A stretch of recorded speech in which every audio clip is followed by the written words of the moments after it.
Dan pembacaan firman Tuhan terdapat dalam kitab Kejadian pasal 3 ayat 9 sehingga ayat 21. Tetapi Tuhan Allah memanggil manusia itu dan berfirman kepadanya, "Di manakah engkau?"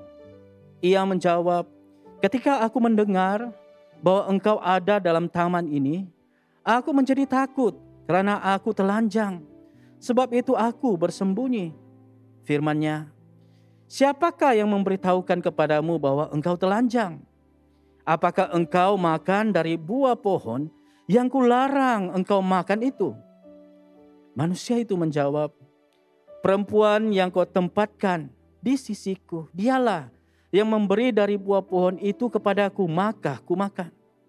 Kemudian berfirmanlah Tuhan Allah kepada perempuan itu, "Apakah yang telah kau perbuat ini?"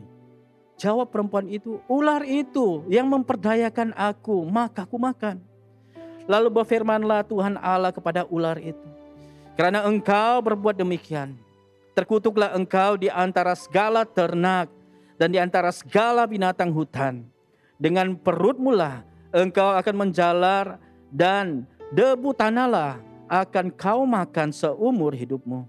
Aku akan mengadakan permusuhan antara engkau dan perempuan ini, antara keturunanmu dan keturunannya. Keturunannya akan meremukkan kepalamu dan engkau akan meremukkan tumitnya."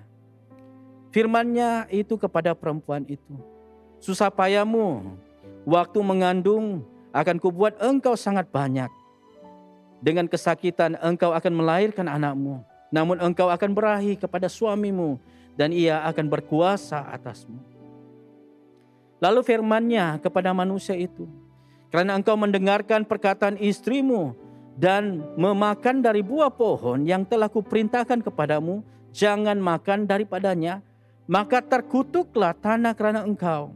Dengan bersusah payah engkau akan mencari rezekimu dari tanah seumur hidupmu.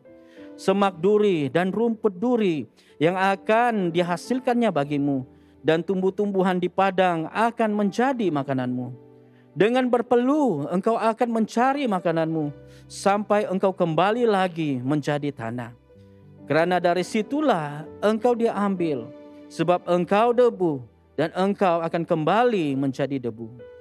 Manusia itu memberi nama Hawa kepada istrinya, sebab dialah yang akan menjadi ibu semua yang hidup. Dan Tuhan Allah membuat pakaian dari kulit binatang itu untuk manusia dan untuk istrinya itu, lalu mengenakannya kepada mereka. Demikianlah firman Tuhan. Syukur kepada Allah. Jemaat, mari kita berdoa. Bapa di surga, terima kasih Tuhan atas rahmat-Mu, kasih-Mu yang tidak berkesudahan dari awal sampai kepada kekekalan. Terima kasih Tuhan, kami serahkan setiap pribadi kami, baik yang bertugas di rumah doa ini, maupun tiap-tiap jemaat-Mu yang mengikuti ibadah ini secara dalam talian di rumah masing-masing. Mohon Roh Tuhan bekerja atas setiap kami, sementara kami mendengar firman-Mu. Terima kasih Bapa, semuanya ini kami berdoa dalam nama Yesus Kristus Tuhan dan Penebus kami. Amin. Shalom semuanya. Selamat pagi kepada beberapa staf kita yang bertugas di rumah doa ini. Juga shalom kepada semua anggota jemaat yang dikasihi, yang sedang mengikuti ibadah ini secara dalam talian di rumah masing-masing. Hari ini kita akan belajar daripada firman Tuhan dari kitab Perjanjian Lama, yaitu terdapat dalam kitab Kejadian pasal yang ketiga, dan ianya baru saja dibaca sebentar tadi. Tapi saya mau mengangkat satu ayat daripada pembacaan tadi, yaitu dari Kejadian pasal 3 ayat 9. "Tetapi Tuhan Allah memanggil manusia itu dan berfirman kepadanya, 'Di manakah engkau?'" Saya ulangi ayat ini. Tetapi Tuhan Allah memanggil manusia itu dan berfirman, "Di manakah engkau?" Dari ayat ini, maka kita mengangkat satu tema, yaitu suara kasih yang memanggil. Saudara yang dikasihi dalam Kristus, seperti mana yang kita tahu, selepas manusia jatuh dalam dosa, mereka berusaha menyembunyikan diri dari hadapan Allah. Dosa telah mengubah sikap manusia yang ingin bergaul dengan Tuhan Allah. Mereka menjadi manusia yang menyembunyikan diri atau menjauhkan dirinya daripada kasih Allah. Apakah Tuhan senang dengan kejadian itu? Sudah tentu tidak. Malah Tuhan memanggil manusia itu di mana mereka bersembunyi dalam Taman Eden. Dia tahu kejadian itu. Dia tahu di mana mereka bersembunyi. Namun Allah menyatakan kasih-Nya. Kasih-Nya memanggil keluarga yang pertama di Taman Eden itu. Di manakah engkau? Saudara yang kasih dalam Kristus, mari kita telusuri secara singkat cerita dari Alkitab tentang suara kasih yang memanggil ini. Nah, yang pertama, suara kasih yang memanggil di Taman Eden.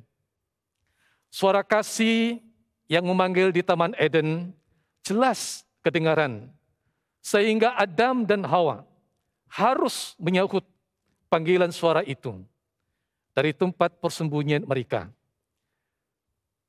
Kata "di manakah engkau" adalah panggilan bukan hanya tentang lokasi, melainkan kepada posisi mereka di hadapan Tuhan Allah. Allah tahu di mana mereka bersembunyi. Dan itu bukan matlamatnya. Tuhan mencari di manakah engkau tentang posisi mereka di hadapan Allah. Suara kasih yang memanggil itu membongkar atau menginsafkan apa yang telah berlaku kepada Adam dan Hawa. Nah, yang pertama, mereka telah berusaha bersembunyi dari perhubungan dengan Allah. Yang kedua, keadaan mereka sudah tercemar dari gambar dan rupa Allah. Mereka telah melanggar firman Tuhan. Dan yang ketiga, hubungan mereka sebagai keluarga di Taman Eden telah rusak. Seperti mana yang kita tahu, Adam dan Hawa, mereka saling tidak mengakui kesilapan yang mereka telah lakukan. Dan yang keempat, yaitu penipuan dari si orang licik. Baru diketahui, itu adalah penipuan dan Tuhan menghukum si ular itu. Kepalanya akan diramukan. Saudara yang dikasihi dalam Kristus, walau bagaimanapun suara kasih itu tidak terpisah dari kebenaran dan keadilan Allah sendiri. Pengadilan dan hukuman harus mulai waktunya dan berlangsung di Taman Eden. Sejak itu manusia yang hidup di bawah pengaruh dosa berada di bawah hukuman Tuhan. Nah, hal ini Paulus menjelaskan di dalam Roma pasal yang kelima, ayat yang ke-12. Karena itu, seperti dosa telah masuk ke dalam dunia ini, melalui satu orang, dan maut masuk melalui dosa, begitu juga maut menyebar kepada semua orang, karena semuanya telah berdosa.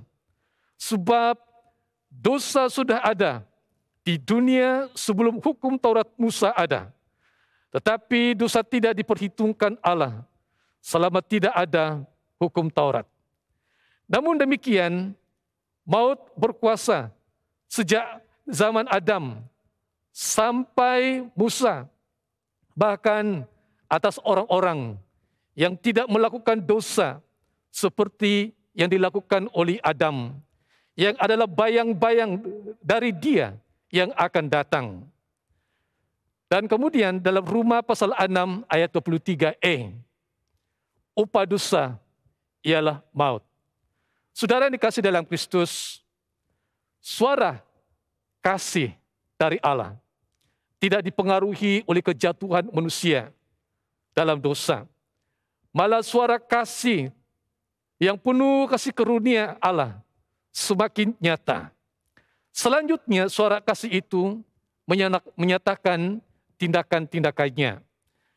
Tuhan menukar daun-daun yang digunakan oleh Adam dan Hawa untuk menulut dengan kulit binatang untuk menutupi badan mereka yang telanjang.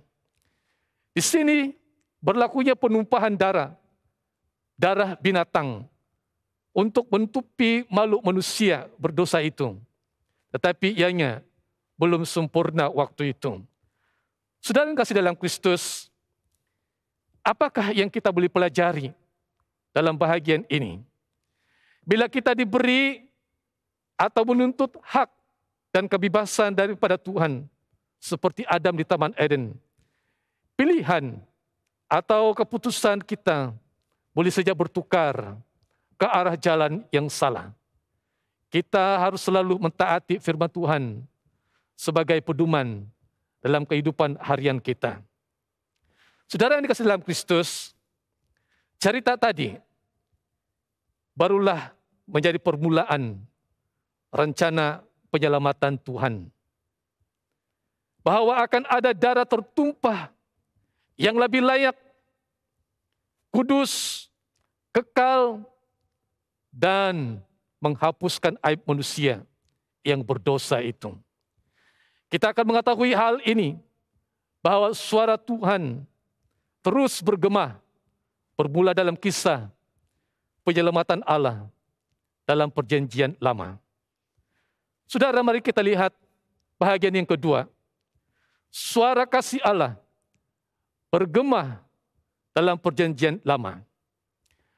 Perjanjian lama adalah kisah lampau tentang bagaimana Tuhan merencanakan penyelamatan dengan peristiwa dan waktu yang diperlukan oleh manusia untuk memahami karya penyelamatannya. Secara sederhana, mari kita fokus mendengar suara kasih dari Allah memanggil Abraham dan Musa. Nah, yang pertama, Abraham. Seperti mana yang kita tahu, Abraham berartinya sahabat Allah. Abraham dipanggil Tuhan dari Ur Kasdim ke suatu tempat di mana Abraham sendiri belum tahu tempatnya. Tuhan berjanji memberi dia keturunan dan menjadi bangsa yang besar. Tuhan mengulangi janjinya dalam keadaan Abraham dan Sarah yang mustahil akan mendapat keturunan. Maksudnya Tuhan mengulangi janji itu ketika mereka sudah lanjut usia dan mustahil mendapat zuriat. Karena iman dan ketaatan Abraham, dia dipanggil sahabat Allah dan diperhitungkan kepadanya janji sebagai bapa bagi orang percaya kepada Tuhan. Lalu yang kedua, saudara, Musa. Musa berarti ditarik dari air. Musa dipanggil Tuhan dari padang gurun Sinai untuk membawa umatnya keluar dari Mesir. 10 hukum dari Tuhan diberikan kepada Musa di Gunung Sinai sebagai penuntun umat itu dan kesaksian kepada dunia bahwa Tuhan Allah, sembahan Abraham, Ishak dan Yakub, sesungguhnya adalah Allah yang mengasihi manusia. Dan seperti mana yang kita tahu, dasar hukum dari 10 hukum itu ialah mengasihi Tuhan Allah dan mengasihi sesama manusia. Bahkan Yesus menjelaskan lebih lanjut, kasihilah musuh-musuhmu. Saudara yang dikasihi dalam Kristus, dari 10 hukum ini, hukum 10 ini merupakan pengenalan kepada hidup baru yang Tuhan berikan kemudiannya. Seperti kata firman Tuhan dalam Yeremia pasal 31 ayat 33. Demikian firman Tuhan. Tetapi beginilah perjanjian yang kuadakan dengan kaum Israel sesudah waktu itu. Demikianlah firman Tuhan, aku akan menaruh Tauratku dalam batin mereka dan menuliskannya dalam hati mereka. Maka aku akan menjadi Allah mereka dan mereka akan menjadi umatku.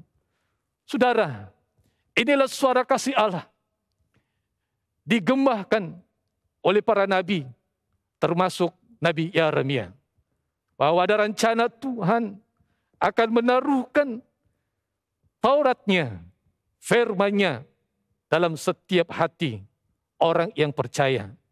Dan bagaimana hal ini dimungkinkan? Saudara, Allah kita itu adalah Allah yang luar biasa. Dan kita akan melihat hal ini di bahagian berikutnya. Saudara yang dikasihi dalam Kristus, dalam masa yang singkat ini, izinkan saya untuk meringkaskan gama suara kasih Allah dalam perjanjian lama. Ianya seperti demikian. Suara kasih Allah mencari dan memanggil Nuh dan Abraham sebagai seorang yang diperkenan dan di hadapan Tuhan, dan juga sebagai sahabatnya. Maka diadakan perjanjian tentang keselamatan dan keturunan kepada mereka. Suara kasih Allah tidak pernah terpisah dari kekudusannya dan bertentangan dengan para dewa di Mesir. Maka diberikannya 10 hukum kepada umatnya melalui Musa. Suara kasih Allah tidak pernah terpisah dari kebenaran, keadilan, dan penghakimannya. Maka diangkatnya para hakim, para nabi, dan raja-raja. Tujuannya atau maksudnya untuk memupuk kehidupan damai sejahtera. Tapi saudara yang dikasihi dalam Kristus, Alkitab berulang-ulang kegagalan, menyatakan kegagalan dan kegagalan umat Allah. Baik bermula di padang gurun dan sehinggalah mereka tiba di tanah perjanjian. Dan Yesaya mengatakan hal ini demikian. Yesaya pasal 5 ayat 7. Sebab kebun anggur Tuhan semesta alam ialah kaum Israel, dan orang Yehuda ialah tanam-tanaman kegemarannya. Dinantinya keadilan, tetapi hanya kelaliman. Dinantinya kebenaran, tetapi hanya keonaran. Saudara, ini satu nyanyian yang menyenyatkan hati. Suara kasih Allah itu seolah-olah tidak kedengaran, diketepikan. Dan itu bukan hanya berlaku pada masa Yesaya. Hari ini juga yang masih berlaku. Suara kasih Allah tidak didengar, melainkan suara dunia yang didengar. Saudara yang kasih dalam Kristus, apa yang kita pelajari dari bahagian ini? Sekali lagi, kita menyaksikan dalam perjanjian lama kegagalan dan kegagalan umat Allah mentaati perintah Tuhan. Tuhan menghormati tindakan manusia dan keputusan yang diambilnya. Dia memberi kebebasan kepada kita sebagai seorang manusia. Tetapi ternyata manusia gagal untuk bertanggung jawab, gagal mengatasi dan menyelesaikan kelemahan diri dan dosanya sendiri. Saudara yang kasih dalam Kristus, sebenarnya kita memerlukan kebijaksanaan Allah dan karunia-Nya yang penuh kuasa untuk menyelamatkan kita. Saudara yang dikasih dalam Kristus, pada akhirnya suara kasih Allah tidak pernah terpisah dari sikapnya sebagai seorang bapa yang penuh dengan kasih terhadap umatnya. Maka diutusnya anaknya yang tunggal, Yesus Kristus, ke dunia ini sebagai kurban penyelamat bagi setiap orang. Seperti kata firman Tuhan, karena begitu besar kasih Allah akan dunia ini, sehingga diberikannya anaknya yang tunggal, supaya setiap orang yang percaya kepadanya tidak binasa, melainkan beroleh hidup yang kekal. Hari ini, suara kasih yang bergema di dalam perjanjian lama masih memanggil kepada kita. Suara itu telah menjadi manusia. Dan mari kita melihat bahagian yang ketiga, suara kasih itu telah menjadi manusia. Dalam Yohanes pasal yang pertama, ayat yang pertama hingga ayat yang kedua, firman Tuhan demikian. Pada mulanya adalah firman. Firman itu bersama-sama dengan Allah. Dan firman itu adalah Allah. Ia pada mulanya bersama-sama dengan Allah. Saudara yang dikasih dalam Kristus, pemilihan Yohanes, kata logos, ini dalam bahasa asalnya, diterjemah dalam bahasa Indonesia ataupun bahasa Malaysia sebagai firman, yang didahului huruf besar F, firman. Maksud Yohanes ini ialah memperkenalkan Yesus Kristus sebagai sabda Allah yang adalah pertama, ia pribadi. Yang kedua, kekal. Maksudnya sudah ada sejak semula bersama-sama dengan Bapa. Dan yang ketiga adalah Allah sendiri dan bukan ada seorang Allah yang lain. Saudara, firman itu telah menjadi manusia dan diam di antara kita. Dan kita telah melihat kemuliaannya, yaitu kemuliaan yang diberikan kepadanya sebagai anak tunggal Bapa, penuh kasih karunia dan kebenaran. Saudara yang dikasih dalam Kristus, penjelasan dari ayat ini ialah, ayat ini menyatakan inkarnasi Kristus. Atau dalam bahasa yang sederhananya ialah kejadian, menjadi, bukannya menjelma. Saya suka memilih kata menjadi. Ada seorang profesor dari Jerman, namanya Olaf Sussman. Bila kami menggunakan kata Yesus menjelma manusia, dia tidak setuju. Dia seorang Jerman, bukan orang yang berbahasa-bahasa Malaysia. Tetapi dia sangat menyadari kata menjelma itu tidak sesuai untuk digunakan penjelasan tentang inkarnasi Kristus. Kata menjelma itu lebih sesuai digunakan hantu atau makhluk yang jahat menjelma seorang gadis yang cantik. Hantu itu ataupun makhluk jahat itu tidak berupaya menjadi. Dia hanya menjelma. Nah, ini kata menjelma. Dan saudara yang dikasih dalam Kristus, kembali dalam penjelasan tadi tentang inkarnasi Kristus. Dia pada mulanya adalah firman. Firman itu bersama-sama dengan Allah. Dan firman itu adalah Allah sendiri. Dan firman itu sungguh-sungguh telah menjadi manusia.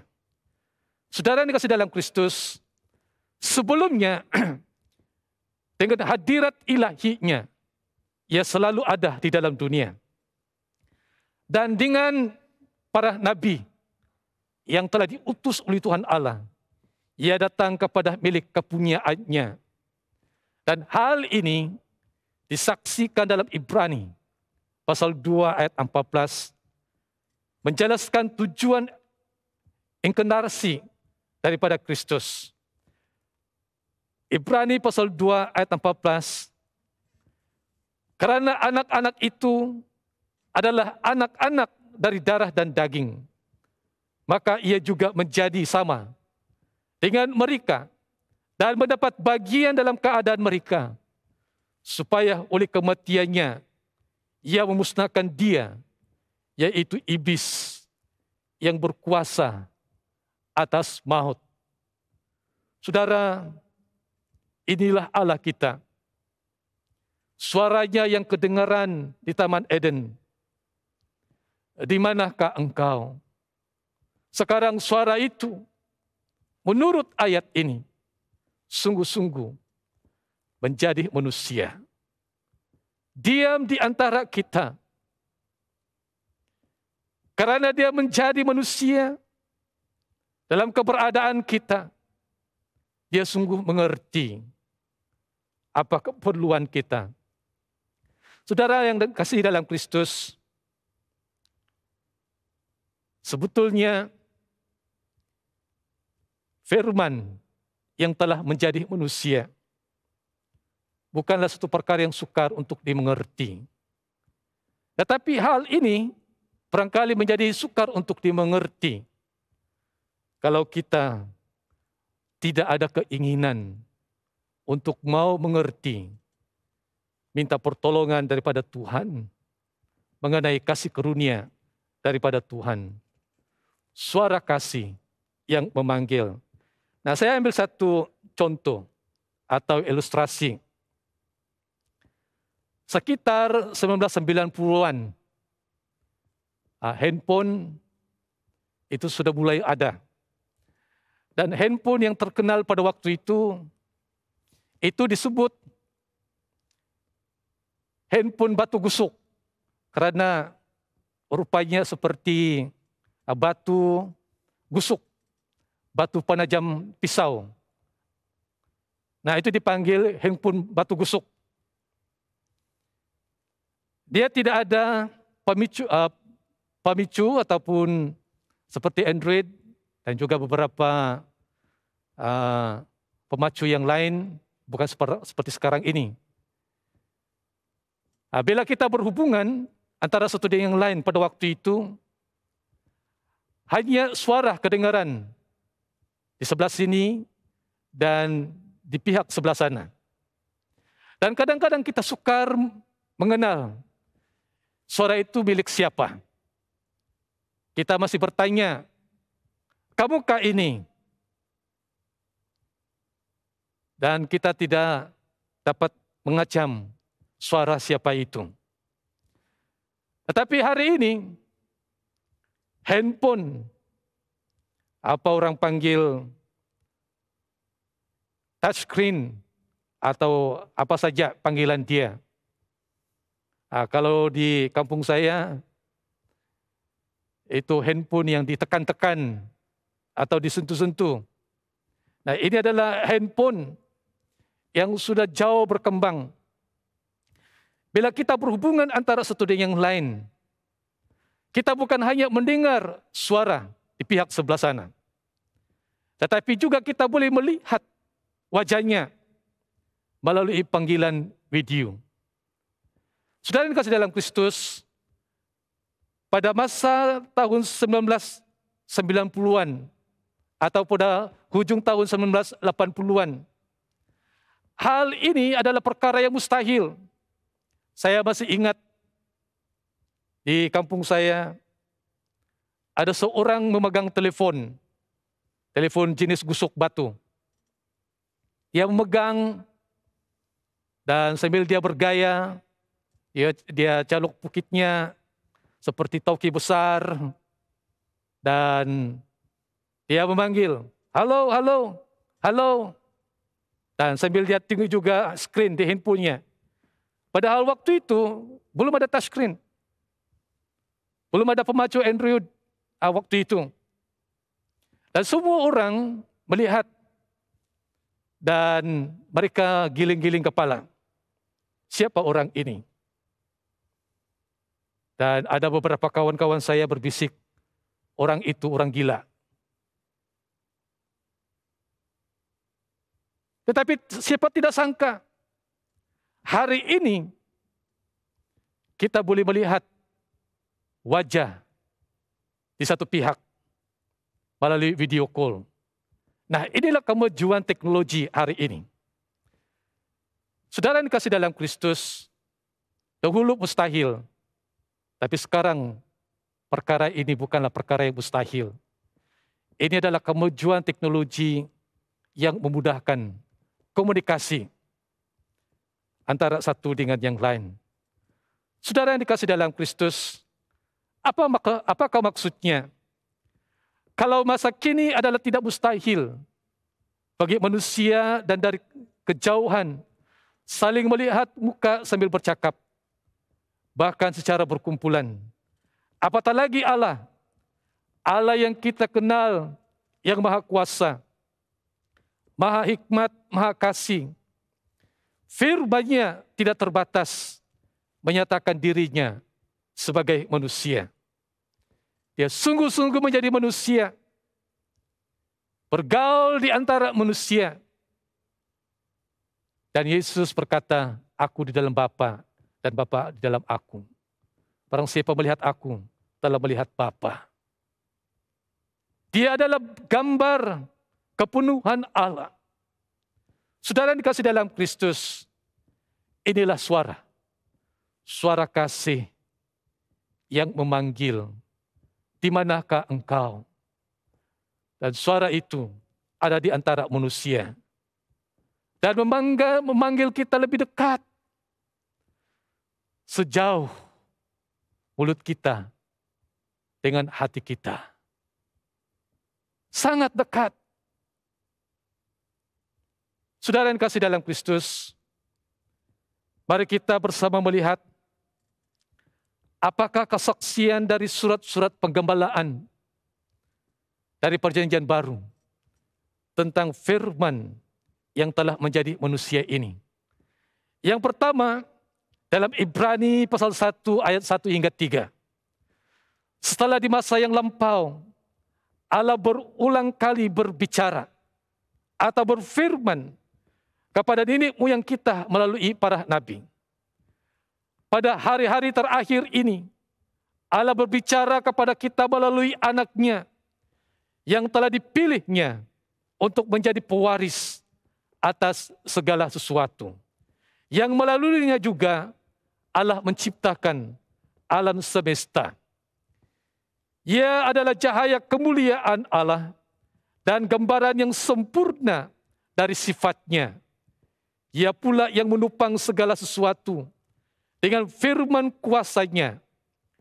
Sesudah melakukan pencucian dosa-dosa, ia duduk di sebelah kanan yang maha besar di tempat tinggi. Lalu surat yang lain terdapat dalam Ibrani pasal 2 ayat 14. Karena anak-anak itu adalah anak-anak dari darah dan daging, maka ia juga menjadi sama dengan mereka dan mendapat bagian dalam keadaan mereka, supaya oleh kematiannya ia memusnahkan dia, yaitu iblis yang berkuasa atas maut. Lalu yang ketiga, ini adalah beberapa contoh kesaksian daripada surat-surat penggembalaan mengenai tujuan firman telah menjadi manusia. Roma pasal 5 ayat 19 hingga ayat 21. Karena ketidaktaatan satu orang, banyak orang menjadi pendosa. Akan tetapi, karena ketaatan satu orang, banyak orang akan dibenarkan. Hukum Taurat ditambahkan supaya dosa bertambah banyak. Akan tetapi, di tempat dosa meningkat, anugerah Allah akan semakin berlimpah-limpah. Supaya sama seperti dosa berkuasa di dalam maut, kasih karunia juga berkuasa melalui kebenaran yang memimpin kepada hidup kekal di dalam Yesus Kristus Tuhan kita. Saudara yang dikasihi dalam Kristus, ada banyak lagi kesaksian daripada para rasul dan juga penulis-penulis yang lain di dalam kitab Perjanjian Baru mengenai suara kasih Allah, firman Allah yang telah menjadi manusia dan diam di antara kita dan memanggil sejauh mulut kita dengan hati kita. Dia tidak jauh daripada saya dengan saudara. Hari ini suara itu masih kedengaran. Sebab kasih Tuhan itu tidak berubah. Kasih di Taman Eden yang memanggil di mana engkau, kasih yang sama masih lagi bergema sampai hari ini. Saudara dan saudari yang dikasihi dalam Kristus, Adam dan Hawa, seperti mana yang kita tahu, telah jatuh dalam dosa. Mereka bersembunyi ketika Tuhan hadir di Taman Eden. Adam berkata, ketika aku mendengar langkahmu di Taman Eden, maka aku bersembunyi. Saudara dikasihi dalam Kristus, meskipun Adam dan Hawa bersembunyi, dan Tuhan tahu secara geografi, mereka bersembunyi di tempat yang dia tahu, Tuhan tetap memanggil. Katanya, di manakah engkau? Saudara yang kasih dalam Kristus, apakah kita juga pernah jatuh dalam dosa? Alkitab berkata, karena semua orang telah berbuat dosa dan telah kehilangan kemuliaan Allah. Roma pasal 3 ayat 23. Jadi berdasarkan ayat ini, tidak ada sesiapa yang terkecuali. Seperti Adam dan Hawa telah jatuh di dalam dosa. Alkitab yang sama juga berkata, kita sekalian sesat seperti domba. Masing-masing kita mengambil jalannya sendiri. Tetapi Tuhan telah menimpakan kepadanya kejahatan kita sekalian. Yesaya 53 ayat yang ke-6. Saudara yang dikasihi dalam Kristus, hari ini ketika manusia jatuh dalam dosa, di manakah mereka bersembunyi dalam budaya zaman modern sekarang? Saudara, bukan mudah untuk mengetahui di mana persembunyian manusia. Tapi menurut saya, persembunyian yang paling tersembunyi ialah bersembunyi di hati dengan tidak mengakui kesilapan atau kesalahan yang dilakukannya. Sama ada kepada orang lain, atau dia pikir Tuhan tidak tahu, juga dia tidak mengaku dosanya di hadapan Tuhan. Dan ada saja cara manusia menyembunyikan keberadaannya jatuh dalam dosa. Dengan hati, dengan cara-cara yang tertentu, seperti berselindung di balik adat resam atau tradisi kebudayaan, hukum atau istiadat, keagamaan, melayani, terlibat dalam pelayanan apa saja. Tetapi mungkin pelayanan itu dipakai untuk menyembunyikan kesalahan, menyembunyikan kesilapan di mata orang, berselubungkan keagamaan. Kebajikan itu juga tempat persembunyian. bahkan bersembunyi dengan kesalahannya di balik peraturan-peraturan, dan juga mungkin membela dirinya dengan undang-undang. Saudara yang dikasihi dalam Kristus, inilah keadaan sekarang, di mana manusia bersembunyi. Saudara yang dikasihi dalam Kristus, Tuhan mencari bukan di mana kedudukan manusia itu bersembunyi. Tuhan mencari di mana posisi manusia itu bersembunyi. Bagaimanakah posisinya dengan Allah? Bagaimanakah posisinya hubungan dengan Allah? Disitulah Tuhan mencari. Di manakah engkau? Saudara yang dikasihi dalam Kristus, kasih Tuhan terhadap Adam dan Hawa di Taman Eden, seperti mana yang saya katakan sebelum ini, tidak pernah berubah. Malah tindakan kasih itu sudah digenapi dan penuh kasih karunia melalui Yesus Kristus. Suara itu pernah berkumandang di atas kayu salib. Ya Aba, ya Bapa, ampunilah mereka. Mereka tidak tahu apa yang mereka sedang perbuat. Dan sebelum dia menghembuskan napasnya terakhir, sudah selesai.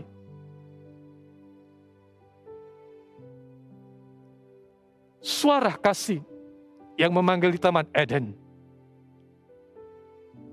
berseru di atas kayu salib. Ya Bapa, ya Aba, ampunilah mereka. Karena mereka tidak tahu apa yang mereka sedang perbuat. Saudara yang dikasihi dalam Kristus, kalau engkau sedang bersembunyi, sadarilah Tuhan ada bersamamu.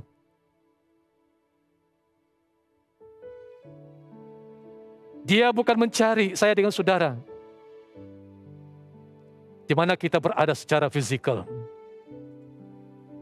tetapi dia memanggil engkau.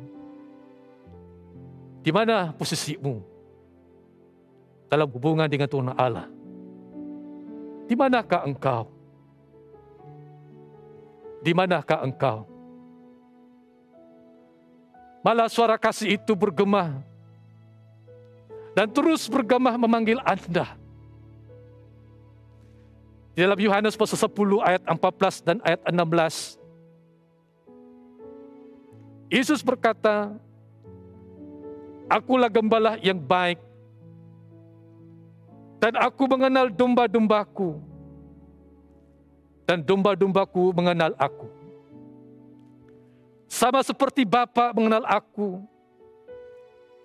dan aku mengenal Bapa, dan aku memberikan nyawaku bagi domba-dombaku. Ada lagi padaku domba-domba lain yang bukan dari kandang ini. Domba-domba itu harus kutuntun juga. Dan mereka akan mendengarkan suaraku. Dan mereka akan menjadi satu kawanan dengan satu gembala." Suara kasih yang pernah kedengaran di Taman Eden. Suara yang sama yang telah menjadi manusia kedengaran waktu itu di tanah Galilea, di Yudea. Suara yang sama, firman yang baru saja dibaca tadi, saudara sedang mendengar. Di manakah engkau? Di manakah engkau? Saudara, kalau ada sesuatu yang kita sembunyikan daripada Tuhan, Mari kita keluar daripada posisi kita masing-masing. Menghadaplah kepada Tuhan. Tuhan tidak akan menghukum saudara. Hukuman itu sudah ditanggung oleh Yesus Kristus di atas kayu salib. Yesus berkata, sudah selesai. Ayo mari kita keluar dari posisi persembunyian kita masing-masing. Bawalah segala apa yang disembunyikan, yang salah, pelanggaran terhadap firman Tuhan. Sesungguhnya Tuhan mengasihi saya dengan saudara, mengasihi kita semua. Darah Yesus sudah tercurah dari atas kayu salib untuk menebus kita, menyucikan kita daripada dosa-dosa kita. Bagi saudara yang pertama kali mendengar suara yang berbisik dalam hatimu, di manakah engkau? Dan untuk saudara yang pertama kali mendengar firman Tuhan ini, akulah gembala yang baik, dan aku mengenal domba-dombaku. Sebelum saudara lahir, dan sebelum saudara mendengar firman Tuhan ini, Tuhan sudah mengenal engkau. Di manakah engkau? Ayo, mari kita keluar dari persembunyian di posisi kita masing-masing. Terimalah Yesus Kristus sebagai Tuhan dan Juru Selamatmu secara pribadi. Di mana saja Anda mengikuti ibadah ini dalam talian, ambil waktu. Ambil kesempatan ini membuat satu keputusan yang penting.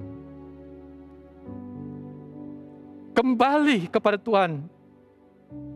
Menerima Yesus Kristus sebagai Tuhan dan Juru Selamatmu.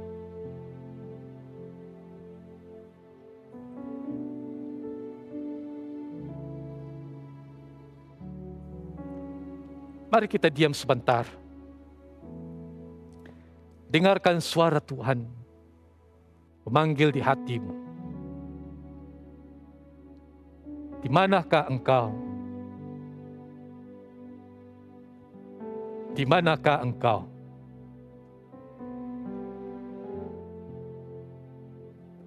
Tuhan sedang menghulurkan tangannya buat Anda. Katakan saat ini aku Tuhan. Aku mengakui semua pelanggaran kesalahan yang saya telah lakukan.